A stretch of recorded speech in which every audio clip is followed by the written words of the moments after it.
Hey, I'm Emma Garlett, and on today's episode of Paint It Black, I'll be talking about one of the most pivotal moments in Australian sporting history.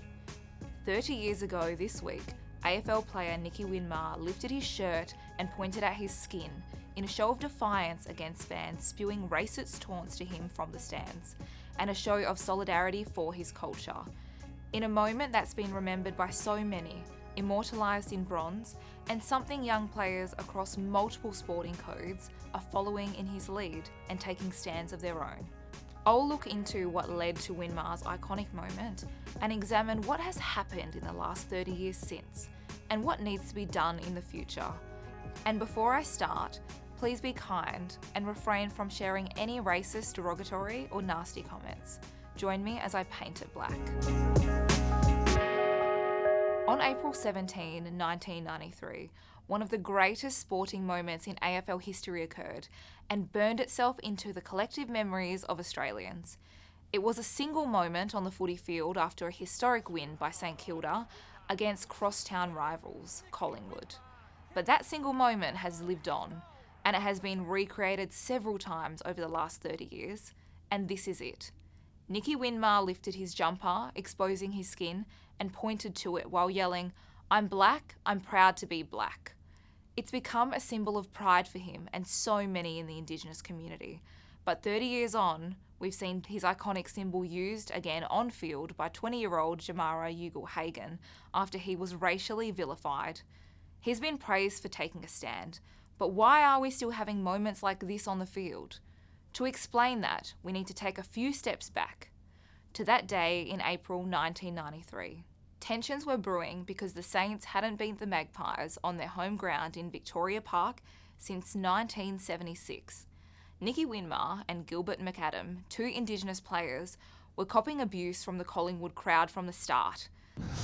Yeah, I just remember talking to Nick at half time on the ground, and I just remember us two saying to each other, we'll make an impact today, we'll show these mobbing. McAdam has said in interviews in the past he's received racial abuse all his life, and in his career used it as fuel to be a better footballer.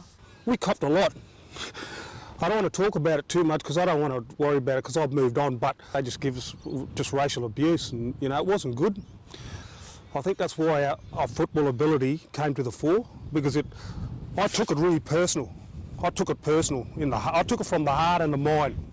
That's when Magpies fans hurled racist insults that I won't be repeating at both of them.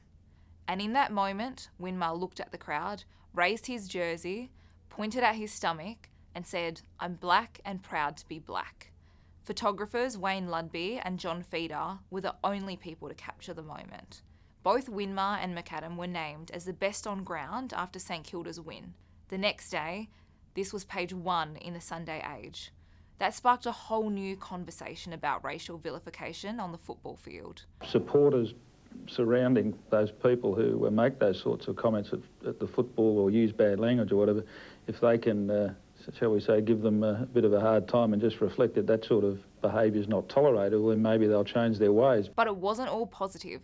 Winmar received death threats afterwards and said he feared for his life. And following backlash, Collingwood president Alan McAllister insisted the Magpies were not a racist club in an interview, but finished by saying that Collingwood didn't have an issue with Indigenous Australians. Quote, "As long as they conduct themselves like white people off the field, everyone will admire and respect them." Back then, the AFL said they had rules about players abusing other players, but couldn't police spectators. Certainly, it's impossible for the AFL or any other sort of central body, if you like, to control it. So, we're 30 years on, and what have we learnt? 2 years after the incident, on 30th of June 1995, Rule 30 was introduced into the AFL. This rule was the first in any sport in Australia to combat racial vilification created in the aftermath of racial abuse experienced by Essendon player Michael Long during the Anzac Day game. Rule 30 stated, "No player shall act towards or speak to any other person in any manner or engage in any other conduct which threatens, disparages, vilifies or insults another person on the basis of that person's race, religion, colour, descent, or national or ethnic origin." According to Australian Human Rights Commission report in 2007, with Rule 30, The AFL led the way in any Australian sport in trying to engage with ethnic and Indigenous groups, and now the original Rule 30 has been developed further. Originally, the rule was used to combat any abuse on the field relating to race, colour and religion, but in 2013 the rule was broadened. Rule 30 was amended to be called Rule 35 to expand it to include any vilification relating to sexuality, disability or appearance. This rule applied both to AFL and AFLW competitions, and it is used around the country by community leagues. Now the rule reads, "No person subject to the rules and regulations shall act towards or speak to any other person in a manner or engage in any other conduct which threatens, disparages, vilifies, or insults another person on any basis, including but not limited to a person's race, religion, colour, descent, or national or ethnic origin, disability, sexual orientation, gender identity."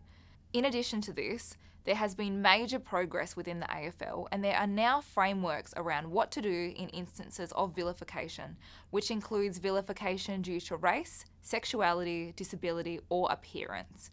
And in 2019, a statue of Nicky Winmar was erected outside Optus Stadium, immortalising his iconic moment. It has been 30 years since Nicky Winmar's iconic moment in Australian sporting history. Unfortunately, despite the procedures in place and great work the AFL has done to make this game safer for its players, a third of Indigenous athletes and non-Caucasian athletes are still subject to racism. This was shown in a survey conducted last year, which outlined the situation we still find ourselves in. We thought Nicky Winmar's would highlight or even put an end to racial abuse, but we still see it. We saw Adam Goodes taunted in his final years of AFL in what's been remembered as a shameful blight on footy history. Eddie Betts spoke out last year about the racism he experienced.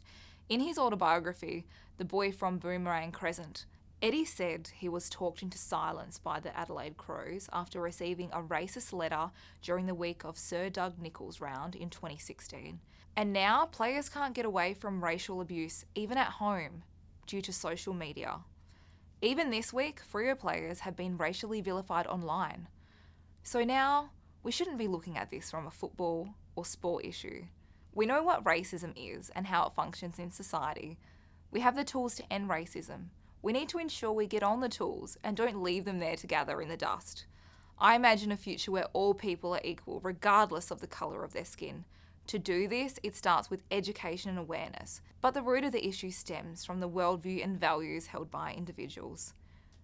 This is what we need to change for the benefit of all our children and future generations. As incredible as Nicky Winmar's stance was, it's disappointing to see it still has to be used on the footy field 30 years later because of the same issues that saw Nicky make that stand in the first place. Thanks for watching Painted Black with me, Emma Garlett. Don't forget to subscribe so you never miss an episode. Have a good one.